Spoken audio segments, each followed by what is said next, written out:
शिवालिका और आप देख रहे हैं बंसल न्यूज की खास पेशकश मार्गदर्शन। आप सभी का बहुत स्वागत है।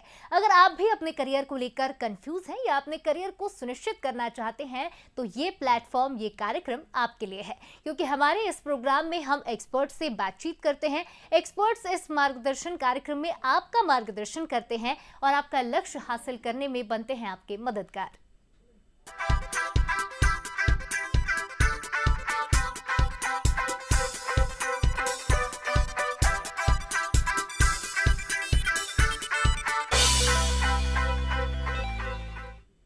हमारे आज की खास पेशकश मार्गदर्शन में हम उन लोगों से आपको रूबरू कराते हैं जो शिक्षा के लिए बेहतर काम कर रहे हैं, शिक्षा के क्षेत्र में बेहतर काम कर रहे हैं, साथ ही छात्रों के मन में करियर को लेकर उठने वाले सवालों का जवाब देते हैं और शिक्षा के स्तर को किस तरह से बेहतर बनाया जाए उस ओर आगे कदम बढ़ा रहे हैं। मार्गदर्शन की इस खास पेशकश में आज हमारे साथ देवास से नवप्रीत अरोरा मौजूद हैं, जो मैथमेटिक्स क्लासेस के डायरेक्टर हैं। मार्गदर्शन में आपका बहुत बहुत स्वागत है नवप्रीत जी। जी नमस्कार। चलिए तो इस चर्चा की शुरुआत करते हैं। नवप्रीत जी, मैं सबसे पहले जानना चाहूंगी कि आप एक टीचर भी हैं, साथ ही साथ कोचिंग के डायरेक्टर भी हैं, तो ऐसे में मैं जानना चाहूंगी कि मैथमेटिक्स क्लासेस का एक्सपीरियंस आपका कैसा रहा। मैथमेटिक्स क्लासेस के बारे में हमारे दर्शकों को बताइए। कौन सी क्लास के बच्चों को आप पढ़ाते हैं, कौन से सब्जेक्ट्स आप पढ़ाते हैं? मैम, हमारी क्लासेस हैं 2013 से स्टार्टेड और इन क्लासेस का बेसिकली एम है इंजीनियरिंग के लिए बच्चों को और मोटिवेट करना। हमारी क्लासेस हैं 9th से लेकर 12th तक, जिसमें 9th और 10th हम स्कूल लेवल के साथ में बच्चों को ये भी सिखाते हैं कि कॉम्पिटिटिव एग्जाम्स कैसे फेस करना है, ओलंपियाड के लिए कैसे करना है और बाकी एक्स्ट्रा करिकुलर एक्टिविटीज़। और इसी के साथ में हमारे पास में जो 11th एंड 12th है, बेसिकली वो ज़्यादा फोकस करता है engineering admission class entrance exams के लिए। जी नवप्रीत जी, साथ ही मैं जानना चाहूंगी कि आप दर्शकों को बताएं कि पढ़ाई के लिए क्या मेथड आप अपनाते हैं, क्योंकि जिस तरह से ये डिजिटल वर्ल्ड होता जा रहा है तो टेक्नोलॉजी को आप किस तरह से इस्तेमाल करते हैं, बच्चों के लिए कितना एक्सेसिबल इस क्लास को बनाया गया है? मैम, अब की स्थिति अगर हम देखेंगे तो वो हमारे जमाने वाली कहानी तो है नहीं कि जिसमें कॉपी और पेन से ही काम चल जाएगा। तो हमने इसीलिए क्लासेस को ऐसा बनाया है कि हमारी जितनी भी क्लासेस लगती है वो लाइव भी आ जाती हैं यूट्यूब के ऊपर उसी समय जो क्लास लग रही है। इससे स्टूडेंट्स का ये बेनिफिट हो जाता है कि जो स्टूडेंट्स हमारे पास डायरेक्टली नहीं आ सकते हैं, अफोर्ड नहीं कर सकते कोचिंग को, वो लोग भी पढ़ लेते हैं क्लासेस में, वो भी ऑनलाइन ज्वाइन कर लेते हैं यूट्यूब से। सेकेंडली, हमारे ही स्टूडेंट्स को जब रिवीजन करना होता है तो वो वापस घर जाके उसी क्लासेस को देख सकते हैं। साथ ही अभी की स्थिति ये है कि आप मटेरियल जो है वो भी हम सॉफ्ट कॉपी में भी प्रोवाइड करते हैं और कुछ ऐप्स हैं जैसे किंडल है और बाकी भी ऐप्स हैं वो बच्चों की पढ़ाई के लिए यूज करते हैं। तो टेक्निकली सब चीजों का इस्तेमाल कर रहे हैं और जो पुराने तरीके हैं उनका इस्तेमाल कर रहे हैं। जी, बिल्कुल ये कहा जा सकता है कि जैसे जैसे डिजिटल वर्ल्ड आगे बढ़ रहा है, नई नई टेक्नोलॉजीज आ रही हैं, क्योंकि एक्सेसिबल आजकल बच्चों के लिए भी टेक्नोलॉजी काफ़ी हो चुकी है। ऐसे में सॉफ्ट कॉपीज प्रोवाइड कराना, साथ ही यूट्यूब पर भी देखिए मैथमेटिक्स के क्लासेस चलते हैं, ऐसे में आप भी इसका फ़ायदा उठा सकते हैं। नवप्रीत जी, मैं आपसे जानना चाहूँगी कि जो क्लास के बच्चे होते हैं वो एक हाथ के पंजे की तरह होते हैं। सब लोग अलग अलग हैं, कोई पढ़ाई में अच्छा है, कोई अदर करिकुलर एक्टिविटीज़ में अच्छा है। ऐसे में मैं ये जानना चाहूँगी कि पढ़ाई में जो बच्चे कमज़ोर होते हैं उन पर आप कैसे फोकस करते हैं, या फिर पढ़ाई के अलावा क्या कुछ एक्टिविटीज क्लास में होती हैं? मैम, पहले तो फोकस मेन तो पढ़ाई पे रहता है। इसके अलावा जो बच्चे हमारे पास में को करिकुलर एक्टिविटीज वाले आते हैं हम उनका उसमें भी सपोर्ट करते हैं। मेरे पास लास्ट टू लास्ट ईयर जब एनडीए ने अपना गर्ल्स कोटा स्टार्ट करा था कि गर्ल्स भी एनडीए के एग्जाम दे सकते हैं, तो हमारे पास एक स्टूडेंट है जिसकी AIR 3rd रैंक है, तो उसका एम था उसे आर्मी में जाना है। तो हमने फिर उसको वहां से जो उसका स्पोर्ट्स था उसको बंद नहीं करवाया। हम टीचर्स अलग से उसको टाइम देते थे रेगुलर क्लासेस के अलावा, रात में या सुबह जल्दी बुला के, बट हमने ये चीज ध्यान में रखी कि उसका कुछ भी लॉस नहीं हो। तो उसका एजुकेशन साथ में चलाया और उसको जो एनडीए की प्रिपरेशन के लिए, इंटरव्यू के लिए, फिजिकल के लिए टाइम चाहिए था वो भी दिया। और उस सब के म्यूचुअल एफर्ट्स हैं, स्टूडेंट्स के भी हैं, हमारे टीचर्स के भी हैं। और उसकी AIR 3 है, वैष्णवी गोडे स्टूडेंट का नाम है हमारी। जी, नवप्रीत जी, अब बात कर लेते हैं। जिस तरह से आपने कहा कि ये बिल्कुल ही सराहनीय कदम है, क्योंकि एक बच्चे के लिए टीचर्स का इतना एडजस्टमेंट करना, ताकि वो एक बच्चा जिसका नुकसान ना हो सके, वो अपने ड्रीम्स को पूरा कर सके, इतना सैक्रिफाइस टीचर्स ने किया, ये बेहद ही सराहनीय कदम मैं कहूँगी मैथमेटिक्स की ओर से किया गया है। नवप्रीत जी, खास तौर पर बच्चों को जो डर होता है वो होता है एग्जाम्स का, क्योंकि जब बच्चों के एग्जाम्स चल रहे होते हैं तो वो टीचर के लिए भी एक एग्जाम पीरियड ही होता है। तो एग्जाम प्रिपरेशंस में आप बच्चों को कैसे हेल्प करते हैं, किस तरह से उनकी रिविजन्स करवाई जाती हैं, किस तरह से टेस्ट होते हैं, ये भी हमारे दर्शकों को बताइएगा। मैम, सबसे पहले तो हमारा ये एम रहता है कि हमारा सिलेबस जल्दी कंप्लीट हो, और हर चैप्टर बच्चे को आपको कम से कम 2 से 3 बार पढ़ाना पड़ेगा। अगर हम उनको एक ही बार पढ़ाएंगे तो उनको इतना इजीली समझ में नहीं आएगा। तो हम वो फोकस करते हैं कि कम से कम 2 बार चैप्टर, 3 बार चैप्टर कंप्लीट हो। रिवीजन और टेस्ट हम साथ में देते हैं, मतलब हम ऐसा नहीं करते कि आप बच्चे टेस्ट देंगे और उसका टीचर्स एनालाइज करेंगे। हम बच्चों के साथ बैठते हैं, 3 घंटे का वो टेस्ट वो भी देते हैं, उन्हीं के साथ बैठ के क्वेश्चन सॉल्व करते हैं, उन्हीं को अप्रोच सिखाते हैं कि हमने कैसे सोचा है और आप कैसे सोच सकते हैं। तो वो एक तरीका होता है जिससे कि बच्चे कनेक्ट इजीली कर पाते हैं, क्योंकि मोस्टली स्टूडेंट्स को जब एग्जाम देना है या टेस्ट देना है तो टीचर उनके पास बैठा हुआ है और वही टेस्ट वो भी साथ में दे रहा है, और हम डिस्कशन की तरह देते हैं, तो उनको समझ में आता है कि हाँ, इट इज इजी, ये अप्रोच कैसे लगाना है, ये सोचना कैसे है। तो वो हमारा मेन एम रहता है। सेकेंडली, जो डर वाली बात है, तो उसके लिए हमारे पास थोड़े से पुराने विचारधारा के साथ में जुड़े हुए हैं। हमारे सभी बच्चे जो हैं वो रोज शाम को अपनी क्लास खत्म होने के बाद मंदिर जाते हैं, वहां पर हनुमान जी की आरती गाते हैं, राम जी की आरती गाते हैं, और उसके बाद जब क्लास में आते हैं तो उनका एक मोटिवेशन बढ़ जाता है, और उन्हें हमने सपोर्ट ही वहीं दिलवाया है कि आपको कुछ भी ऐसा लगता है, थोड़ा टेंशन है, ये है, अपने पेरेंट्स से बात कीजिए, हमसे बात कीजिए, थोड़ा भगवान के प्रति उनका मोटिवेशन बढ़ा रखा है। तो हमें लगता है कि उससे भी स्टूडेंट्स को एक एनकरेजमेंट मिलता है कि नहीं, मैं अकेला युद्ध नहीं लड़ रहा हूँ, मेरे साथ ये सब है। बिल्कुल नवप्रीत जी, ये बेहद ही सराहनीय कदम है, क्योंकि टीचर्स साथ में बैठ के जब डिस्कस करते हैं, एक टीचर का पर्सपेक्टिव स्टूडेंट को पता चलता है, तो उसे सोचने के लिए कई रास्ते खुल जाते हैं। साथ ही साथ एक स्पिरिचुअल सपोर्ट होना, ताकि आपका माइंडफुलनेस आपकी बनी रहे, आपका कंसंट्रेशन बढ़ता रहे, इसके लिए भी ये सारी चीज़ें बहुत ज़रूरी है। नवप्रीत जी, मैं आपसे जानना चाहूँगी कि कुछ बच्चे क्लास में ऐसे होते हैं जो एक सब्जेक्ट में तो बहुत अच्छे, मान लीजिए फिजिक्स में बहुत अच्छे हैं, लेकिन केमिस्ट्री में कहीं ना कहीं कमज़ोर हैं। तो जो बच्चों के कमज़ोर सब्जेक्ट्स होते हैं उस पर आप कैसे काम करते हैं?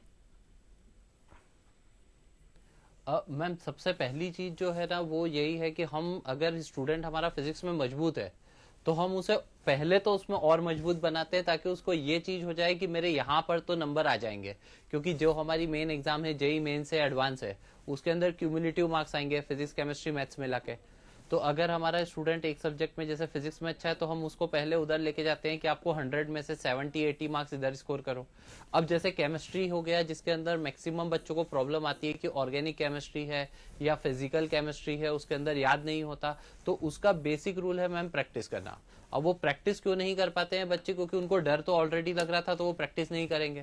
तो हम फिर से टीचर्स उनके साथ बैठते हैं। हमारी कोचिंग का थोड़ा सा सिस्टम अलग है, ऐसा नहीं है कि 8 बजे बंद हो जाएगी। मैं उन बच्चों के साथ रात के 12 बजे तक क्लास में बैठता हूँ। तो आपको अगर कोई भी प्रॉब्लम है तो इंडिविजुअली टीचर्स बैठेंगे, आपकी वो प्रॉब्लम सॉल्व करेंगे, और हम बच्चों को ये समझाते हैं कि जितनी ज्यादा प्रैक्टिस कर सकते हैं उतनी करिए। आप बार बार थ्योरी ही पढ़ेंगे तो उससे सब्जेक्ट स्ट्रांग नहीं होगा, उससे बस ऐसा होगा कि आपको लगेगा कि हो रहा है। तो बेसिकली प्रैक्टिस करिए, क्वेश्चन सॉल्व करिए, और हम साथ में बैठ के करवाते हैं फिर। बिल्कुल नवनीत जी, क्योंकि बच्चों को अक्सर ज़रूरत होती है कॉन्टिन्यूस गाइडेंस की, जब टीचर उनको कंटिन्यू उन पर ध्यान देते हैं, उनकी जो कमज़ोर कड़ियाँ होती है उस पर फोकस करते हैं, तो ऐसे में बच्चों का भी हौसला बढ़ता है और वो सब्जेक्ट में बेहतर करने की इच्छा रखते हैं। नवप्रीत जी, मैं आपसे जानना चाहूँगी कि टाइम मैनेजमेंट एक स्टूडेंट की लाइफ में सबसे बड़ा मुद्दा होता है। अक्सर बच्चे टाइम नहीं मैनेज कर पाते, इसलिए वो पीछे रह जाते हैं। स्किलफुल तो काफ़ी हैं, लेकिन पता नहीं है कि कहाँ कितना टाइम देना है। ऐसे में टाइम मैनेजमेंट आप बच्चों को कैसे सिखाते हैं? मैम, टाइम मैनेजमेंट के लिए हम सबसे पहली अप्रोच तो ये है कि हमारी क्लासेस, हमारा सेंटर ओपन हो जाता है सुबह 8 बजे, और रात के 12 बजे तक आपके पास ये फ्लेक्सिबिलिटी कि आप वहीं बैठ के पढ़ सकते हैं। तो हम बच्चों को बोलते हैं कि सबसे पहले तो ये देख लो कि आप रात में ज्यादा अच्छे से पढ़ते हो या सुबह उठ के। मैक्सिमम बच्चे होते हैं जो सुबह उठ के जल्दी पढ़ने की आदत डालते हैं। तो हमारा सिलेबस फंडा ये रहता है कि सुबह आप जब याद करने वाला समय है तो केमिस्ट्री करिए, फिर दोपहर के टाइम पे आप मैथ्स ज्यादा करिए, फिजिक्स करिए, उसको टाइम को मैनेज कीजिए, और जो छोटी छोटी चीजें हैं उनको छोड़िए मत। मैक्सिमम बच्चे ऐसा करते हैं कि पूरा चैप्टर कंप्लीट करने पर जब आते हैं तो आखिरी का मतलब 70-80% कंप्लीट करके उनका हो जाता है कि बस हो गया हमारा। हम उसे कहते हैं तिलक लगाना। तो हम कहते हैं बच्चों को कि पूरा चैप्टर कंप्लीट कीजिए, टाइम आप ऐसे मैनेज कीजिए कि आपको पता है कि मुझे खाना खाना है इतनी ही देर, मुझे बाकी चीजें इतनी ही देर करनी है। तो उन चीजों को आप रोज का शेड्यूल बनाइए। और मैं बच्चों को मना करता हूं कि आप 2 महीने का 3 महीने का शेड्यूल मत बनाइए, आप सिर्फ अगले 4 दिन के लिए बनाइए। उस 4 दिन को फॉलो कीजिए, उसके बाद अगले 4 दिन के लिए बनाइए। वो क्या होता है, वो एक्चुअल में प्रैक्टिकली फॉलो हो सकता है। जी आप महीने भर के लिए सोचेंगे तो वो प्रैक्टिकली फॉलो नहीं हो सकता है। बिल्कुल नवप्रीत जी, ये कहा जा सकता है कि जब बच्चे शॉर्ट टर्म गोल्स बनाते हैं तो उनके लिए काफ़ी हेल्पफुल हो जाता है, क्योंकि अक्सर हफ्ते भर का स्केड्यूल या महीने हेल्पफुल भर होता का है। स्केड्यूल वो फॉलो नहीं कर पाते। उससे अच्छा है कि अगर वो 2 दिन का गोल बनाएं, एक छोटा एम वो रखे अपने सामने कि मुझे ये चैप्टर खत्म करना है या ये टॉपिक खत्म करना है, तो ये बेहद ही अच्छा स्टेप होता है बच्चों के लिए, जो आपकी कोचिंग में भी कराया जाता है। बेहद खुशी हुई है सुन के। अब टाइम की बात हुई है तो साथ में प्रेशर भी आता है, क्योंकि टाइम मैनेजमेंट अगर नहीं हो पाता तो काफ़ी प्रेशर और काफ़ी स्ट्रेस बच्चे फील करते हैं। तो ऐसे में स्ट्रेस मैनेजमेंट आप बच्चों को कैसे सिखाते हैं, क्योंकि जो बच्चे हैं वो कहीं ना कहीं पेरेंट्स की उम्मीदों के बोझ के तले भी जी रहे हैं। बहुत ज्यादा। मैम बेसिकली प्रॉब्लम यही है कि अभी हम पेरेंट्स को भी, मैं तो पेरेंट्स की भी काउंसलिंग बहुत करता हूँ, उन्हें भी बुलाता हूँ, उन्हें भी समझाता हूँ कि आपका बच्चा बहुत अच्छा परफॉर्म कर लेगा, बट ऐसा नहीं हो सकता कि शायद आप जितना चाह रहे हो वो वैसा का वैसा करे। पर वो जो कर रहा है एटलीस्ट उसको अप्रिशिएट करिए। आप बच्चों को देखेंगे कि वो अप्रिसिएशन मिलने पर उनका प्रेशर ऑटोमेटिकली कम हो जाता है। जब तक हम उन्हें अप्रिशिएट नहीं करेंगे तो वो खुद ही प्रेशर में रहेंगे, वो थोड़ा सा भी कर ले। हमारे पास बच्चे हैं मैम जो हफ्ते भर तक आराम करते हैं, नहीं पढ़ा, बट अगर एक दिन भी पढ़ते हैं तो हम उनकी तारीफ ही करते हैं कि हाँ बहुत अच्छा, एक दिन बहुत अच्छा करा है, शायद कल और बेहतर होगा। अगर आप उन्हें ऐसा बोलेंगे कि अरे तूने हफ्ते भर नहीं पढ़ा, बस एक दिन में क्या होगा, तो वो अगले दिन नहीं पढ़ेगा। बट एप्रिसिएशन उनका प्रेशर कम कर देता है। जी सेकेंडली मैं उन बच्चों को समझाता हूँ कि सुबह उठ के रोज ही 15 मिनट अपने मेडिटेशन करना चाहिए, 15-20 मिनट एक्सरसाइज करो या रनिंग करो। इससे बॉडी भी फिट रहती है और माइंड क्लियर रहता है। तो आपको एक थोड़ा सा अच्छा फील होता है। जब हमारी हेल्थ अच्छी है तो हम बाकी चीजों के ऊपर भी ज्यादा फोकस कर सकते हैं। रही बात एजुकेशनल प्रेशर की, तो वो टीचर्स को, पेरेंट्स को और बच्चों को मिलके ही हैंडल करना चाहिए। और मेरा इसमें पेरेंट्स से भी रिक्वेस्ट रहती है कि आप बच्चे के साथ बैठिए, उसकी प्रॉब्लम सुनिए। बच्चा कभी कभी एडवाइस नहीं मांग रहा है, बच्चा कभी कभी ये भी नहीं कर रहा है कि मुझे आप सॉल्यूशन बताइए, वो बस ये चाहता है कि मेरी कोई प्रॉब्लम सुन ले। तो उनकी प्रॉब्लम सुनना भी उनका बहुत सारा प्रेशर कम कर देता है। बिल्कुल नवप्रीत जी, सही कहा आपने, क्योंकि जब स्मॉल अप्रिसिएशंस बच्चों को मिलते हैं, छोटी छोटी चीज़ों पर कुछ भी अचीव अगर वो करते हैं, पेरेंट्स की तरफ से मिले या टीचर की तरफ से, तो वो कहीं ना कहीं बच्चों को मोटिवेट करते हैं। और पेरेंट्स सबसे बड़ा रोल निभाते हैं बच्चों की पढ़ाई में, क्योंकि कभी कभार ऐसा होता है कि बच्चों का लो टाइम चल रहा है और ऐसे में पेरेंट्स उन पर ज़्यादा प्रेशर डालें तो बच्चे परेशान भी हो जाते हैं और वो पढ़ाई पर फोकस नहीं कर पाते। ऐसे में आपकी कोचिंग भी काफ़ी अच्छा रोल निभा रही है अगर आप पेरेंट्स की काउंसलिंग भी कर रहे हैं, क्योंकि पेरेंट्स को भी समझना होगा। और जो भी दर्शक हमें देख रहे हैं उनके लिए भी ये बहुत इंपॉर्टेंट मैसेज है जो नवप्रीत जी की ओर से दिया गया है कि पेरेंट्स को भी बच्चों का उतना ही साथ निभाना है, उतना ही अप्रिशिएट उन्हें करना है जितना वो अपने बच्चों को डांट फटकार लगाते हैं। नवप्रीत जी, मैं आपसे जानना चाहूंगी कि 12th और 10th का समय बच्चों के लिए काफ़ी अहम होता है। ऐसे में अगर वो शुरुआत से तैयारी शुरू करते हैं तो उन्हें आसानी हो जाती है। तो ऐसे में 10th और 12th पर आप किस तरह से फोकस करते हैं? मैम हमारा 10th और 12th का फोकस ये रहता है कि हम पहले ही इनका स्कूल लेवल पे सब कुछ चीज़ें कंप्लीट करवाने की कोशिश करते हैं। कि हमारा टारगेट है कि अप्रैल मई जून इन 3 मंथ्स में हम एनसीईआरटी कंप्लीट करवा दें बच्चों की, आरडी शर्मा के अंदर से बहुत सारे क्वेश्चंस करवा दें, तो स्कूल लेवल पे उनकी वहां पर प्रैक्टिस करवा दें, सो दैट जब वो कॉम्पिटिटिव लेवल पे पढ़ना चालू करेंगे तो सारे चैप्टर्स एक तो उन्हें बेसिक लेवल पे पता होंगे और सेकेंडली स्कूल एग्जाम्स का डर नहीं खाएगा। तो वो एक अप्रोच हमारे पास हर साल काम आती है। इसी बेसिस पे लास्ट ईयर भी देवास का जो पीसीएम टॉपर था वो भी हमारी कोचिंग का था, 12th का तेजस, और लास्ट ईयर जो 10th की देवास टॉपर थी प्रज्ञा तिवारी वो भी हमारी ही कोचिंग की थी। तो ऑलमोस्ट कई सालों से देवास के सभी टॉपर्स जो स्कूल के हैं, जो पीसीएम के टॉपर्स हैं, वो सब मोस्टली हमारे पास से ही जाते हैं। इससे फायदा ये भी मिलता है कि हमारे पास लास्ट ईयर समृद्धि गौड़ है, जो अभी आईआईटी मद्रास में पढ़ रही है। तो वो आईआईटी मद्रास में है, एक तो उसने कॉम्पिटिटिव एग्जाम सारी ही बहुत अच्छे से क्रैक करी है। सेकेंडली उसका अगर आप बोर्ड्स का परसेंटेज देखेंगे तो पीसीएम उसका 97% से ऊपर है। तो हमारा जो अप्रोच है कि आप शुरू के 3 मंथ्स स्कूल लेवल पे पूरा कंप्लीट कीजिए, आप उसकी तैयारी पूरी कर लीजिए, उसके बाद आप पूरा का पूरा कॉम्पिटिटिव पे फोकस करिए, सो दैट आपको बीच में डर नहीं सताएगा कि यार जनवरी आ गया, मुझे स्कूल का भी पढ़ना है और मुझे जेई का भी पढ़ना है। जी बिल्कुल, क्योंकि बच्चों पर हर शुरुआत से ही प्रेशर रहता है, बोर्ड्स का भी और एंट्रेंस एग्जाम्स का भी। ऐसे में उनको शुरू से ही सारी चीज़ें मैनेज करनी होती है। नवप्रीत जी, मैं आपसे जानना चाहूँगी कि एजुकेशन के सेक्टर में आप बंसल ग्रुप का योगदान कैसे देखते हैं, बंसल ग्रुप ऑफ इंस्टीट्यूट्स को किस तरह से देखते हैं एजुकेशन के सेक्टर में? मैम, बंसल जो हमारा ग्रुप है इसके बारे में मैं तभी से जानता हूँ जब हम खुद इंजीनियरिंग कर रहे थे।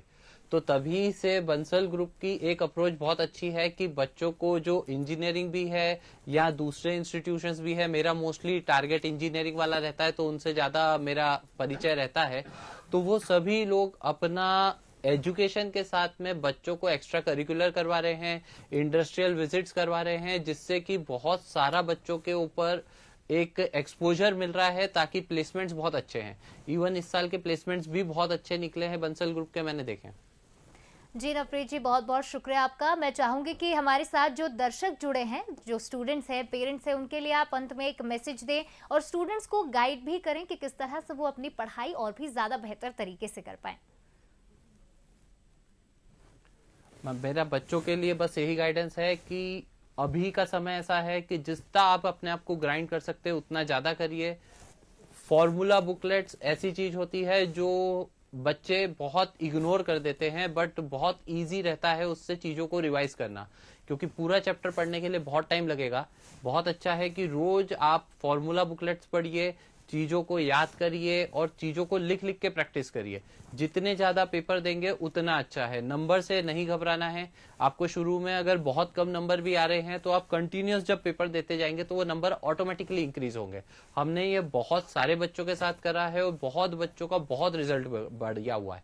तो आपको बस इतना सा करना है कि कीप प्रैक्टिसिंग और प्रेशर मत लीजिए। मतलब मेरे बोलने से ऐसा नहीं होगा कि आपका प्रेशर कम हो जाएगा, बट हाँ, प्रेशर जब आता है तो उसको रिड्यूस करने के बहुत सारे उपाय हैं, उनके ऊपर जाइए।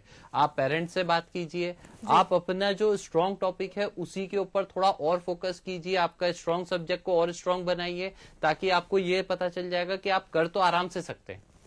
जी नवप्रीत जी, उम्मीद है कि जिन भी स्टूडेंट्स ने और पेरेंट्स ने हमारा ये आज का सेशन देखा है उनके लिए काफ़ी हेल्पफुल रहा और आपको भी बहुत बहुत शुभकामनाएं। आपकी कोचिंग इसी तरह आगे बढ़ती रहे और साथ ही साथ आपने जिन टॉपर्स के नाम बताए हैं उनको भी बहुत बहुत शुभकामनाएं। और आप हमारे साथ आज इस मार्गदर्शन कार्यक्रम में जुड़े और इस चर्चा को सफल बनाया, उसके लिए आपका बहुत बहुत शुक्रिया।